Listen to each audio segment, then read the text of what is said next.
Welcome back to episode 2 of the Audio Readable podcast. Today we'll be reading an excerpt from The Rake. Hello.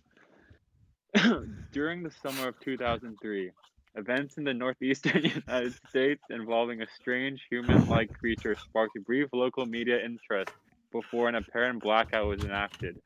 Little or no information was left intact, as most online written accounts of the creature were mysteriously destroyed.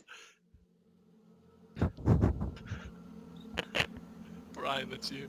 Primarily focused in rural New York State and once found in Idaho, self proclaimed witnesses told stories of their encounters with a creature of unknown origin.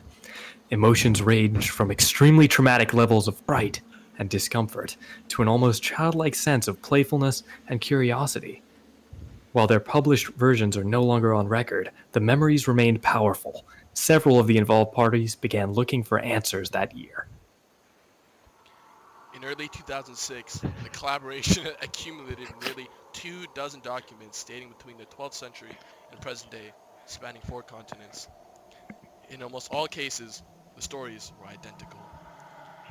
I've been in contact with a member of this group and was able to get some excerpts from their upcoming book. A suicide note dated 1964.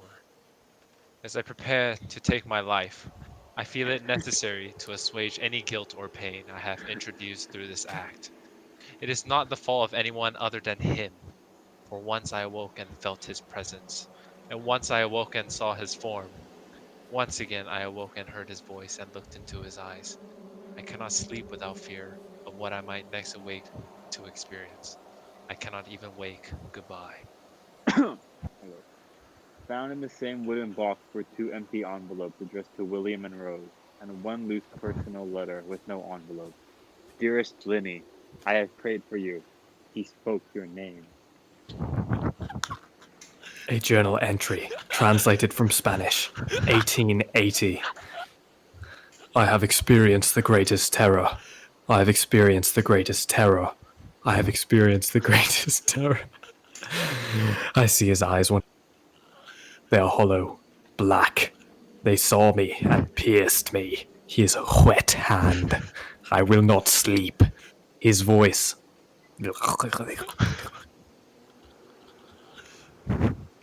A mariner's log, dated 1691.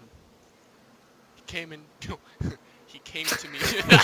He came in me. He came to me in my sleep. In the foot of my bed, I felt a sensation. He took everything. We must return to England. We shall not return here against at the request of the Reike. From a witness dated 2006. 3 years ago, I had just returned from a trip from Niagara Falls with my family for the 4th of July. We were all very exhausted after a long day of driving, so my husband and I put the kids right to bed and called it a night. About 4 a.m., I woke up thinking my husband had got enough to use the restroom. I I'm used the not moment to finished. steal out of the seat, only to wake him in the process.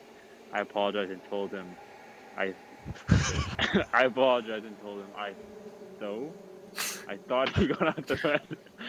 When he turned to face me, he gasped and pulled his feet up from the end of the bed so quickly his knee almost knocked me out of the bed. He then grabbed me and said nothing. After adjusting to the dark for half a second, I was able to see what caused the strange reaction. At the foot of the bed, sitting and facing away from us, there was what appeared to be a naked man, or a large, hairless dog of some sort. Its body position was disturbing and unnatural, as if it had been hit by a car or something. For some reason, I was not instantly frightened by it, but more concerned as to its condition. At this point, I was somewhat under the assumption that we were supposed to help him. My husband was peering over his arm and knee, tucked into the fetal position, occasionally glancing at me before returning to the creature. In a flurry of motion, the creature scrambled around the side of the bed and then crawled quickly in a flailing sort of motion right along the bed until it was less than a foot from my husband's face. The creature was completely silent for about 30 seconds. or probably closer to 5. It just seemed like a while. Why the fuck would you Just ask like my husband. that? The creature then placed its hand on his knee and ran into the hallway leading to the kid's room. I screamed and ran for the light switch, planning to stop him before he hurt my children. When I got to the hallway, the light from the bedroom was enough to see it, crouching and hunched over about 20 feet away. He turned around and looked directly at me, covered in blood. I flipped the switch on the wall and then saw my daughter, Clara. The creature ran down the stairs while my husband and I rushed to help our daughter. She was very badly injured and spoke only once more in her short life. She said, "He is the rake." My husband drove his car into the lake that night, while rushing our daughter to the hospital. They did not What an survive. idiot, dude. Being a small town, news got around pretty quickly. The police were helpful at first, and the local newspaper took a lot of interest as well. However, the story was never published, and the local television news never followed up either. For several months, my son Justin and I stayed in a hotel near my parents' house. After we decided to return home, I began looking for answers myself. I eventually located a man in the next town over who had a similar story.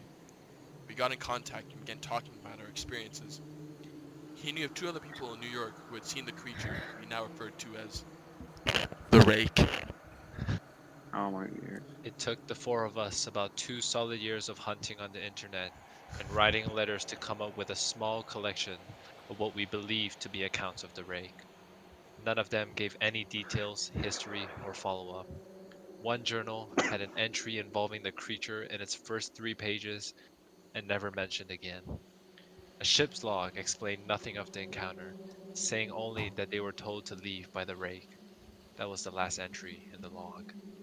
There were, however, many instances where the creature's visit was one of a series of visits with the same person. Multiple people also mentioned being spoken to, my daughter included. This led us to wonder if the rake had visited any of us before our last encounter. I set up a digital recorder near my bed and left it running all night.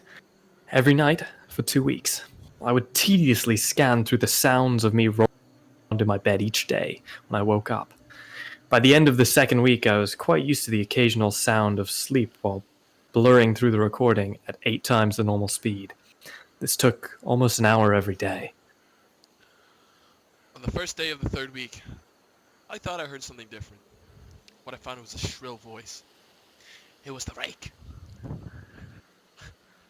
I can't listen to it too long enough to be... What the fuck? I can't listen to it long enough to even begin to transcribe it. I haven't let anyone listen to it yet. All I know is that I've heard it before, and now I believe that it spoke when I was sitting in front of my husband. I don't remember hearing anything at the time, but for some reason, the voice on the recorder immediately brings me back to that moment. The thoughts that must have gone through my daughter's head make me very upset. I have not seen the You guys rake want to all since read he this last one ruined at the my same life. time? That'd be kind of fun. But I know that he was in my room while I slept. I know, fear, that one night I wake up, see him staring at me.